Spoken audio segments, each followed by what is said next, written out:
দুই বউ রাগারাগি করে আমার সাথে ঝগড়া করে একদম মনে করেন বাসা থেকে বের হয়ে যাচ্ছে চইলা।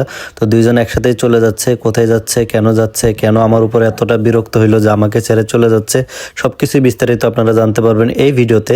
তার আগে বলে রাখি, আমাদের এই ভিডিওটা যদি টেনে টুনে 1 মিলিয়ন লাইক পরে এই ভিডিওতে, অবশ্যই আমরা একজনকে ঈদের বাজার করে দেবো, একজন অসহায় মানুষকে, যেখানে থাকবে চাল ডাল এবং মাছ মাংস থেকে শুরু করে তার ঈদের সমস্ত শপিং আমরা করে দিব।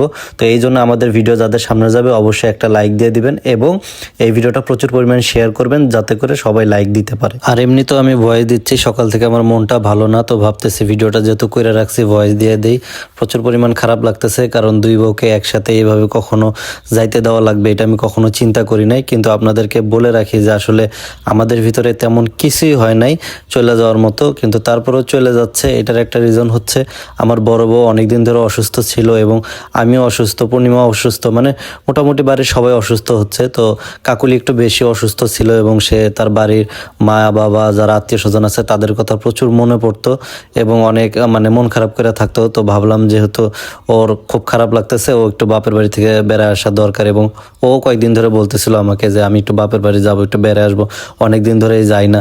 সেই জন্যে ভাবলাম কি যে তাহলে ওরা দুইজন যাক, কারণ আমি যাব না। কারণ রমজান মাসে আসলে বেড়াইতে যাওয়াটা আমার কাছে অতটা বেশি একটা ভালো লাগে না, কারণ সবাই রোজা টোজা থাকে, আসলে ওই রকম মজ মাস্তি করা যায় না। কিন্তু সে হচ্ছে বাপের বাড়ি যাবেই, তার অনেক খারাপ লাগতেছে। তো ভাবলাম যে যেহেতু যাইতেছে এখানে আর বাধা দিয়ে রেখে লাভ নাই। তবে ঈদের ভিতরে গেলে হয়তো আর একটু বেশি ভালো হতো, শুধু শুধু এখন যাইতেছে, ঈদের ভিতরে গেলে মজা করে আসতে পারতো, আর এখন যাচ্ছে, এখন কিছু করতে পারবে না। তো ভাবলাম যে মেয়ে মানুষ তো আবার না যাইতে দিলে আবার যদি মন খারাপ করে বসে থাকে, এই জন্য ভাবলাম যে থাক, দিয়ে পাঠাই। এবং সাথে পূর্ণিমা বলতেছে তাহলে আমি একটু বেড়ে আসি, আমারও খারাপ লাগতেছে। ও বলতেছিল যে ওর বাপের বাড়ি যাবে, কিন্তু ও তো ঢাকায়, এখন ঢাকায় তো ওকে একলা ছাড়া যায় না বা ওদের দুইজনকে ছাড়া যায় না। তো পাবনা আমাদের বাড়ি থেকে কাছে দেখে হয়তো দুই বউকে পাঠিয়ে দিচ্ছি যে তোমরা বাচ্চাটাকে নিয়ে বেড়ে আসো, বেড়ে আসার পরে ইনশাল্লাহ আমরা ঈদের পরে হয়তো ঢাকায় যাইতে পারি, তখন তোমার বাপের বাড়ি নিয়ে যাব। মানে দুইজন মানুষ তো তো এখন বড় বউকে একাও পাঠাইতে পারতেছি না এবং আবার আমি সিঙ্গেলও যাইতে পারতেছি না। তো বুঝেনি তো, তিনজনের একটা সংসার, তো এখানে অনেক কিছুই মেনটেন করে চলা লাগে। তো ভাবলাম যে পূর্ণিমার ও যাক, তো আমি আর আমার ছোট ভাই দুইজনে মিলে গেলাম ওদেরকে ট্রেনে উঠিয়ে দেওয়ার জন্য। আমরা আগে টিকিট কেটে রাখছি, যেহেতু এখন ঈদের বাজার, আসলে টিকিট পাওয়া খুবই মুশকিল। তো 2 দিন আগেই টিকিট কেটে রাখছিলাম, তো ওদেরকে সিট টিট সব কিছু দিয়ে দিছি। এখন আমরা দুই ভাই ট্রেনে উঠিয়ে দিয়ে আসবো। তো আমরা এখান থেকে একটা ভ্যান নিলাম, ভ্যান নিয়ে যাচ্ছি।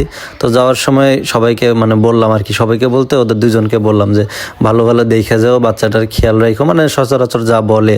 আবার আমার মার থেকে বিদায় নিল ওরা দুইজন, এবং আমার ছেলে, ও তো ওর দাদিকে অনেক বেশি ভালোবাসে। আসার আগে অনেকবার দাদিকে চুমু দিচ্ছিল যে দাদি আমি যাই, তুমি থাকো, আমি আবার আসবো কালকে।